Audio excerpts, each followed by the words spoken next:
Sa ngalan ng Ama at ng Anak at Espiritu Santo. Amen. Purihin ka, Mang Diyos na makapangyarihan sa lahat. Marami pong salamat sa panibagong pagkakataon na ipinagkakaloob mo po upang makapagnilay kami ng iyong mga salita bilang pagkaing espiritual. Purihin ka at pasalamatan ang iyong patuloy na pag-ibig at habag na ipinagkakaloob sa sangkatauhan. Ngunit bago kami magpatuloy, Panginoon, hayaan mo kaming lumapit sa iyo na may kababaang loob. Humingi ng kapatawaran sa aming mga pagkukulang, sa aming mga kahinaan, na naging sanhi ng aming mga kasalanan. Ama sa langit, patawarin mo po kami sa mga pagkakataong kami nakapag-isip, nakapagsalita at nakapagkilos ng mga bagay na hindi naging kalugod-lugod sa iyo. Linisin mo, O Lord, ang aming puso upang sa ganon, sa oras na ito, ay ma-focus namin ang aming espiritu sa iyong mabuting balita sa mensahe mula sa today's gospel. Panginoon, ikaw ay Diyos na espiritu at kami yung nilikay na espiritu.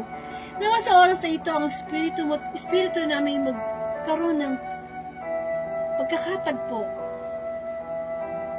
Sabi nga ng Panginoong Hesus, hindi lang sa tinapay nabubuhay ang tao, kundi sa bawat salitang namumutawi mula sa bibig ng Diyos. Panginoon, idinadalangin ko ang mga taong makakarinig ng today's gospel. Lord, alam mo ang bawat pagsubok na pinagdaraanan namin. At ano man yun, Panginoon, tulungan mo kaming patuloy na umasa sa iyo. Ikaw, Lord, ang kagalingan namin, ang iyong mga salita ay nakapagpapagaling, nakapagpabago. Sana huwag namin kalimutan, Panginoon, ang lahat ng mayroon kami hindi sa iyo nang mula. At ang araw nito ay biyaya mula sa iyo. Patuloy kami humihingi sa iyo ng patnubay sa mga susunod na minuto. Come, Holy Spirit, we need you, and come, Holy Spirit, we pray. Lord, pagkapuspusin mo yung banal na ang iyong lingkod, ang iyong banal na espiritu, gamitin mo lamang ako bilang instrumento, Panginoon. Ako'y makasalanan at lahat kami makasalanan. Ngunit gumagamit ka ng mga taong makasalanan upang maitaas ang iyong pangalan. Sana, Panginoon, itong oras na ito, naniniwala kami na kung may dalawa o higit pang nakakatip mo sa pangalan mo, live ka rin nandito ang iyong presensya ng Banal na Espiritu. Patuloy kang kumilos sa mga susunod na minuto. Ikaw ang may taas at mabigyan ng papuri. Amen.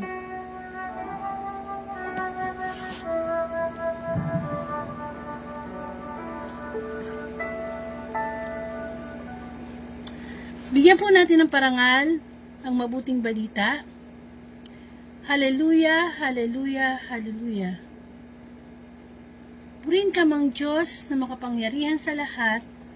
Hallelujah, hallelujah, hallelujah.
Ang mabuting balita ayon kay San Marcos, papuri sa iyo, Panginoon. Pag-uwi ni Jesus, muling nagkatipon ang mga napakaraming tao Ano pa't hindi man lamang makukang kumain ni Jesus at ang kanyang mga alagad. Nang mabalitaan ito ng kanyang mga kasambahay, sila'y pumaroon upang kaunin siya, sapagkat ang sabi ng mga tao, nasisiraan siya ng bait. Mga kapatid, ang mabuting balita ng ating kaligtasan. Pinupuri ka namin, Panginoong Heso Kristo. Welcome po sa Word of God, Daily Gospel, na kung saan ang layunin ng Facebook Live na ito ay ipalaganap ang mabuting balita through social media, kamukha po ng Facebook Live. At ang Facebook Live na ito ay nagsimula noong 2019 at maraming salamat sa Panginoon sapagkat hanggang sa mga oras na ito ay patuloy na ginagamit ng Diyos ang Facebook Live upang kahit saan man tayo naroon, ano man ang ating ginagawa, ay magkaroon tayo ng pagninilay sa araw-araw ng mabuting balita. Sapagkat tayo ay nilikha ng Diyos, hindi lang naman katawang lupa, mayroon tayong espiritu at mayroon tayong kaluluwa. So, wag po sana tayong maging sinasabi ng Panginoong Hesus na buhay pisikal pero patay espiritual. So, napakahalaga po na tayo ay nagkakaroon ng oras na makinig ng mabuting balita. Hindi po pwedeng tuwing Sunday lang po tayo nakikinig ng homily sapagkat tayo po ay araw-araw nagkakasala. Kung tayo po ay kumakain ng 3 times a day or higit pa sa bawat araw upang tayo lumakas at huwag magkasakit, yun po ay para sa physical nating katawan. So, paano naman po ang ating espiritu? Kung ito po hindi nakakarinig ng salita ng Diyos, prone din po tayo sa kagutumang espiritual. Prone din po tayo sa mga sakit espiritual. Amen. So, ako po si Sister Angelica Dorde from Bulacan at isa po akong Katoliko. At ang pagbasa po natin ngayon ay nagmula kay San Marcos. Chapter 3 verses 20 to 21. At masasabi natin ngayon po ay January 24, 2026 at ang Saturday Gospel po ang ating pagninilayan bilang pagkaing espiritual. So, ang Panginoong Hesus kasi, nung siya po ay nagkatawang tao dito, nangaral po siya ng salita ng Diyos. So, parang imagine niyo no, nung mga panahon ng Panginoong Hesus ay wala pang social media. Wala pang mga Facebook, wala pang mga YouTube. So, napakahirap kung imaginein mo no na ang Panginoong Hesus maipangaral niya ang mabuting balita sa buong mundo. Kasi ang ginagawa niya mano-mano Andiyan sasakay siya ng bangka para makapunta sa ibang ibayo. Nandiyan na maglalakad sila ng mga alagad nila sa ilalim ng init ng araw. Nandiyan pupunta sila ng bundok, aakit sila ng bundok. So talagang hindi ganun kadali. Hindi kamukha ngayon sa panahon natin na madali nang i-share ang gospel dahil nga sa fast technology natin na isang pindot mo lang, pwede mo na i-share kung anong gusto mo i-share sa timeline mo, pwede mo nang i-google kung anong gusto mo malaman. So, napakabilis na, no? So, ngayon, kamukha po kahapon, no? Ano ba ang mensahe ng gospel kahapon? Mission. So, ano ba ang mission ni Kristo? Siya ay nagkatawang tao upang ipalaganap ang mabuting balita upang pagbaliking loob ang mga tao at magsisi sa mga kasalanan. So, kung ang Panginoong Hesus ay nagkaroon ng misyon, tayo din. Meron din tayong misyon. Hindi tayo binuhay ng Diyos o nilikha ng Diyos sa mundo para gumising lang, kumain, mag-aral, magtrabaho, o ano man ang ginagawa natin sa bawat araw, tapos tutulog na. Tapos kinabukasan gano'n, ulit lang, no? Hindi gano'n. Kasi tayo nabubuhay sa mundo upang una sa lahat, ang una nating trabaho ay sambahin at paglingkuran ang Panginoon. At kung sino man ang dapat nating unang mahalin, yun ay ang Diyos. Pangalawa lang yung tao. Okay? So ngayon po, ang mabuting balita ay bigyan natin ng senaryo. So ang Panginoong Hesus, ano yan, kung meron sigurong social media noon, sikat na yan. Kasi naman gumagawa siya ng himala Andiyan nagpapagaling siya ng mga may sakit. Yung mga bulag, nakakakita. Yung mga bayi nakakarinig. Yung mga pinoposes ng demonyo, nakakasaot niya yon. Tapos nakakabuhay pa siya ng patay. So siguro sa panahon natin ngayon, kung may ganyang tao, ay talagang pagkakaguluhan yan. Talagang sikat na sikat yan sa social media, mag-viral yan. At talagang hahanapin yan ng tao. Sa mahal ba naman ngayon magpa-hospital? Ang mahal ng mga gamot. Talagang ang tao, lalo na ang mga Pilipino, makakita lang ng mga image at puno, sa pader. Hindi ba naniniwala na tayo na may himala doon? So, ganun ang Panginoon. Sikat, kilala siya, no? Marami siyang followers. Pero hindi lahat na nagfo-follow sa kanya, totoo ha. Merong iba mga nagmamarites lang, kamukha halimbawa ng mga Pariseo, Saduceo. Yun yung mga parang pare nung panahon niya. Na kunyari na tinitingnan kung anong ginagawa niya, pero ang totoo, hinahanapan lang nila ng butas ng Panginoong Hesus para siraan. Kasi naiinggit sila sa Panginoong Hesus. Biro mo nga naman ang mga Pariseo, nag-aral sila ng mabuti para maging dalubhasa sa kasulatan. Tapos makikita nila isang anak ng karpintero, isang mahirap, diba? Biglang sisikat. So, insecure sila. So, just imagine, no? Sa isipan natin, daming tao. Katapos, nandun ang Panginoong Hesus, ang gano'n ang mga alagad niya. At siya ay nagpapagaling.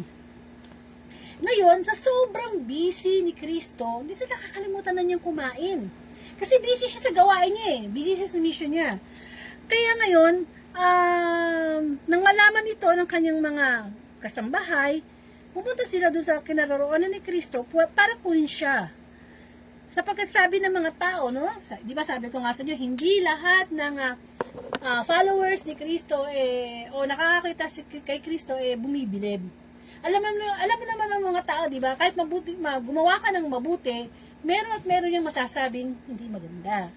So, yung ibang tao, sinasabi nila, ano sabi dito sa balita, sa mabuting balita ngayon? Sapagkat sabi ng mga tao, nasisiraan na siya ng bait. Pero mo, ang Panginoong Hesus perpekto, anak ng Diyos, walang kasalanan, nasabihan pa na nasisiraan ng bait. Kaya tayo mga tao, kung may mga taong naiinggit sa atin, may mga taong nagsasabi na, uy, mayabang ka, wala kang kwenta, tamad ka, ganito, ganyan, di ba? No? May mga ganyang tao na nagsasalita sa atin. Huwag natin itong pansinin. Kasi kung ang Panginoong Hesus nabatikos, kung ang Panginoong Hesus nasasabihan si Raulo, tayo pa kayong makasalanan. So, parang kasi ang Panginoong Hesus puno siya ng wisdom o karunungan. Kahit pinagwiwikaan na siya ng masama, sinabi nga ng iba doon na, ay, kaya na yung nakakagawa ng himala kasi ang kapangyarihan niyan ay galing sa demonyo. Kasi sinong demonyo yun? Si Beelzebul.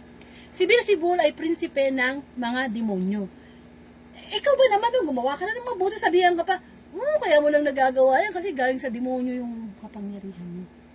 Kaya lang siya nakakapagpagaling ng mga may sakit kasi galing sa demonyo, hindi galing sa Diyos. Pero kumibo ba ang Panginoong Hesus? Hindi. Hindi siya nakipag-away, hindi niya pinagtanggol yung kanyang sarili. Patuloy lang siya sa mission niya, nakafocus lang siya. Tayo rin, may mga bagay tayong gustong gawin sa buhay natin, nagkakaroon ng distraction. Bakit? Kasi pinapansin natin sinasabi ng iba, sinasabi ni ganito, nagkakaroon ng distraction. So, tularan natin ang Panginoong Hesus. Patuloy siyang gumagawa sa mission niya, pero hindi niya pinapansin yung mga batikos sa kanya. Sa social media, batikusin mo ang isang tao, naku, marami ka ng comment marinig. Minsan nga, di ba, nag-aaway ang tao sa social media pa lang? Sa comment section pa lang, nag-aaway na. So, ganun pala, no? Kung gusto natin makasunod sa kalooban ng Diyos, huwag nating papansinin yung mga taong negative yung tingin sa atin. Yung mga taong nagsasalita ng hindi maganda sa atin. Kasi sila naman ang mananagot sa Diyos, Kasi, hindi ba sabi ng mga tao doon, ay, nasisiraan na yan ng bait. Ano ba ibig sabihin ng nasisiraan ng bait? Nababaliw na. Nababaliw na. Hindi ba? Saka pa naman nakakita, sasabihin ng Panginoong Hesus, ituturo niya, love your enemy. Yung mga ibang tao na hindi makadiyos, ano sasabihin? Sira ulo ka ba? Ginawa na ako ng masama niyan. Mamahalin ko pa rin siya. Niloko na ako ng asawa ko. Mamahalin ko pa rin yan. Pinabayaan ako ng mga magulang ko. Mamahalin ko pa rin mga magulang ko. Ako pa rin mag-aalaga pagtanda. Sira ulo ka. Di ba? Ganun tayong mga tao Kasi iba ang batas ng tao at iba ang batas ng Diyos. Ang batas ng tao, ngipin sa ngipin. Kapag minura mo ko, ay bay, mumurahin din kita. Pero sa Diyos, ano ang turo niya? Ang nagpapakababa ay tinataas, at ang nagpapakataas ay ibinababa.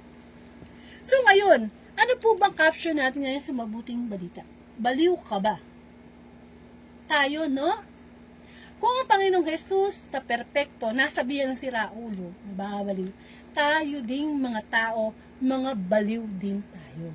In one aspect, kapag tayo ay gumagawa ng kasalanan, tayo ay baliw. Tayo ay sira ulo. Hindi yung literal ha, spiritual na kabaliwan. Kasi meron tayong tinatawag na spiritual blindness, spiritual na pagkabingi, spiritual na stroke. Ibig sabihin, okay, healthy tayo, nakakagalaw tayo, pero yun nga yung sinasabing buhay physical pero patay spiritual. So, paano natin nalaman na nababaliw tayo? Halimbawa, mabisyo ka, puro ka sigarilyo, alam mo namang masama sa kalusugan mo yon. Eh pagka bumili ka nga ng sigarilyo ngayon, sa level pa lang ng sigarilyo, nakadrawing na dun yung mga sakit, mga cancer, na pwede mong mangyari sa'yo pag talagang sobra-sobra na yung pagsisigarilyo mo. Pero ano ang ginagawa ng mga tao? Binibili pa rin yung sigarilyo. Tinaasan na yung tax ng sigarilyo, binibili pa rin yung sigarilyo.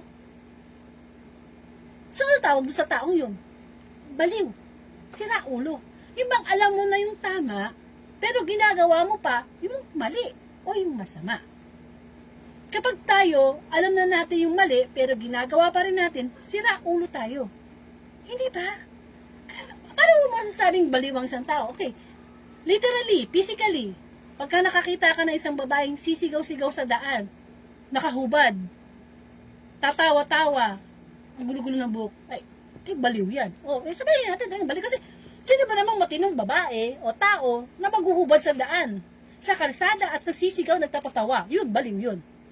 Pero, mas baliw tayo doon sa babae. Kasi siya, hindi niya alam yung ginagawa niya. Kasi wala na siya sa katinuan eh. Pero tayo matino yung isip natin eh. Alam natin kung ano yung tama at mali. Pero bakit natin ginagawa yung mali? At yun ang sinasabi dito sa mabuting balita. Nasisiraan tayo ng bait. Dahil sa kasalanan. Kasi ang kasalanan, masarap talaga ang kasalanan. Di ba? Masarap yan. Ay yung kumain ka nga lang ng mga bawal na pagkain, masarap yan. Yung gumawa ka ng mga bagay na hindi ka lugod-lugod sa Diyos, masarap yan. Kaya pinagninilay tayo ng mabuting balita. Ano ba yung mga kasalanan natin na kinababaliwan natin? Di ba? O meron yung halimbawa, yung baliw sa pag-ibig. Yung halimbawa, may asawa na. Pagkatapos, nakikipaglasyon pa sa iba. O anong tawag doon? Baliw na pag-ibig yun. Kasi kasalanan yun. Ano pa yung mga kabaliwan natin? Yung bang tipong gumagawa tayo ng mga bagay na alam nating magagalit ang Diyos. Pero sige pa rin. Diba? Yung bang tipong alam natin, malinaw yung ating isipan. Minsan nga, mataas pa yung pinag-aralan ng isang tao eh. Halimbawa, doktor siya. Tapos mayaman pa siya. Eh, nagkaroon ng senaryo na nagkagit-gitan sila nung ibang nagdadrive ng sasakyan. Eh di etong attorney na mataas ang pinag-aaralan, mayaman. Nagalit. Ay, bumaba ka dyan. Bakit mo ginasgas yung kotse ko? Ganyan. Ay, di bumaba yung isa, galit din. Eh, hindi papatalo yung attorney. Siyempre, mataas ang tingin sa sarili. Anong gagawin niya? Di ba, napapanood natin sa television? Kukuha siya ng baril at babarilin niya yung kanyang kinaiinisang tao. Pag nabaril na niya, parang nasatisfy na siya, nakaganti na siya. So, anong ending nun? Makukulong siya. Yun ang baliw. Bakit? Alam niya yung tamang dapat, hindi dapat na gawin eh. Pero dahil sa galit, nagpakabaliw siya. Amen. Yung mga nalululong sa sugal. Sige, sugal. Taya ng maliit na halaga hanggang sa nanalo, hanggang sa, hindi, na-addict na sa sugal. Nabaliw na sa sugal. So, yun ang sinasabi sa atin ng Panginoon na pag dinilay natin na huwag tayong mabaliw sa kasalanan.